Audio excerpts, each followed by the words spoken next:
Okay, hey, how's it going? It's me, it's Logan. It's late on a Sunday. I should have done this earlier, but lazy, so I didn't get around to it until now. But here's what's going on. It's fall, it's September, it's my favorite type of time of the year. It's got the beautiful fall air out there. It's starting to cool off. DC is starting to not be quite so much of a horrible, miserable, stinking swamp, which is really nice. And so I'm getting into fall mode. And for October, what I'm going to do on this channel is I'm going to do all scary horror books. Ooh, spooky, scary. But it's not October yet, so I'm not going to do that yet. But every week in October, I'm going to do a scary book to prepare for Halloween, which is my favorite holiday. Hooray, hooray. Ooh. But this week, I'm not doing a scary book. Not really, anyway. I'm doing something that's kind of ramping up to that. I'm going to do the collected novels of Nathaniel Hawthorne. So strap in.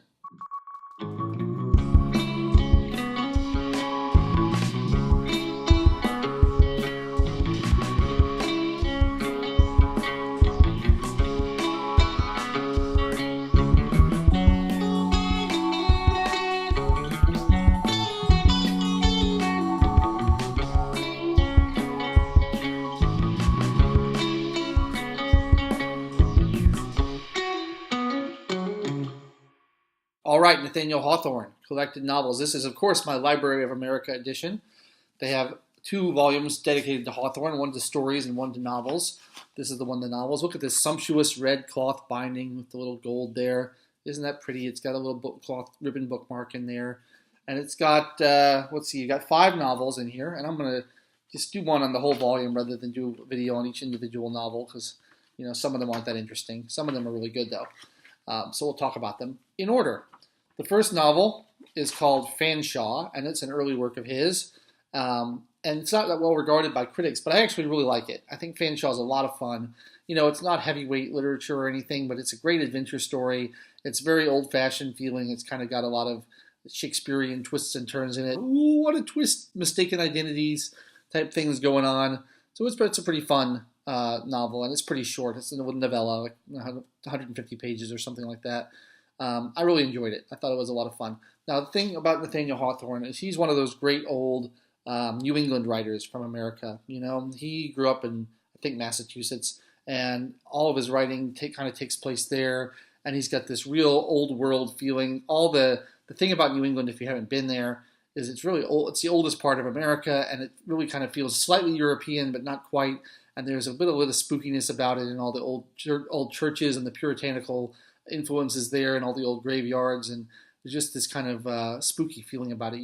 Like Poe was from Baltimore and kind of wrote about New England. H.P. Lovecraft was from Rhode Island and wrote about New England. All these horror writers write about New England because it's definitely the scariest part of the United States. Ooh. And it's awesome. So I like writers who write about that part of the country, and Nathaniel Hawthorne is a great one. His most famous novel, obviously, is The Scarlet Letter, which takes place in New England. And there's a lot of history about the witch trials and things like that in there.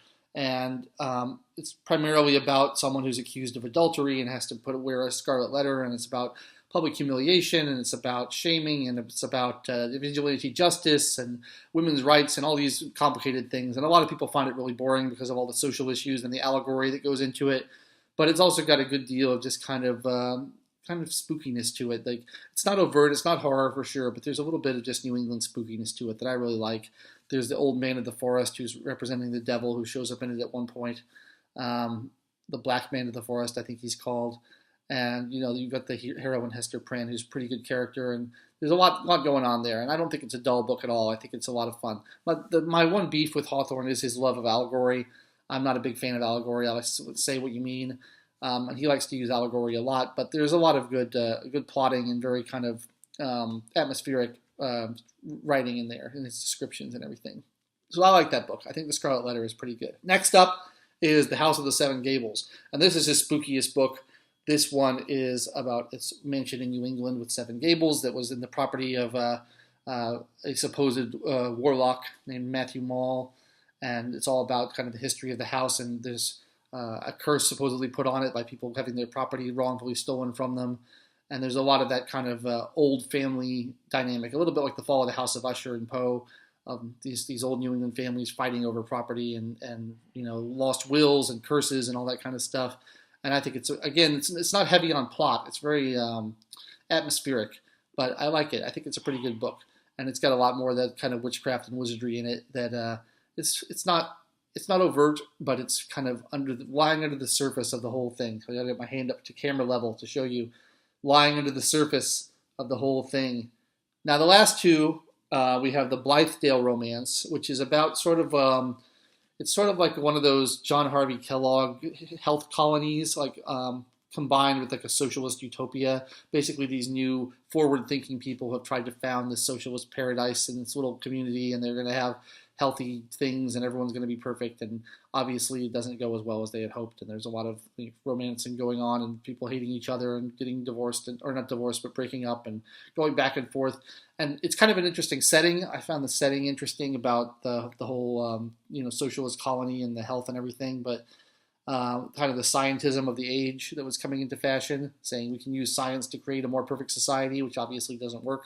But the plot doesn't really do it for me. I think it's although the character relationships, the romances and stuff, they're not as interesting as the setting itself, and so I don't like that one as well. And then the final one, the Marble Fawn, that takes place in Italy, and there's no New England in it. It's a bunch of foreigners, so who's interested in that? Pretty boring. Not a fan of Marble Fawn. I found it very long and dull and didn't really go anywhere. So that's my review of Nathaniel Hawthorne's novels. I actually really love his short stories as well. I'll probably do a separate review on those at some point. I think he's written some really, really great short stories.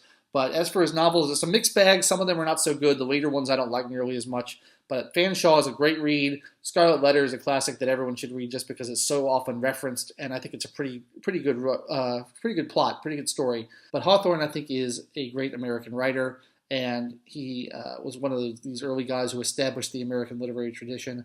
And I think you should check him out if you're at all interested in American literature. He's up there with Herman Melville for me, and is one of the writers that I most respect from the area. Herman Melville is from New York, not quite New England, but pretty close to that area. He's my favorite American writer. So Hawthorne's worth checking out. That's my video for today. I hope you've enjoyed it. I've been Logan ALbright. I hope you would be so kind as to click that subscribe button, give me another subscriber, maybe click the like button if you feel like it.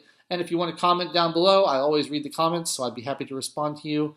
Let me know what you think of Nathaniel Hawthorne, if you like The Scarlet Letter, if you like any of his other books. Was I too hard on The Marble Fawn and the Blithedale romance? Let me know what you think. I'll see you next time. I've been Logan ALbright. Have a good night.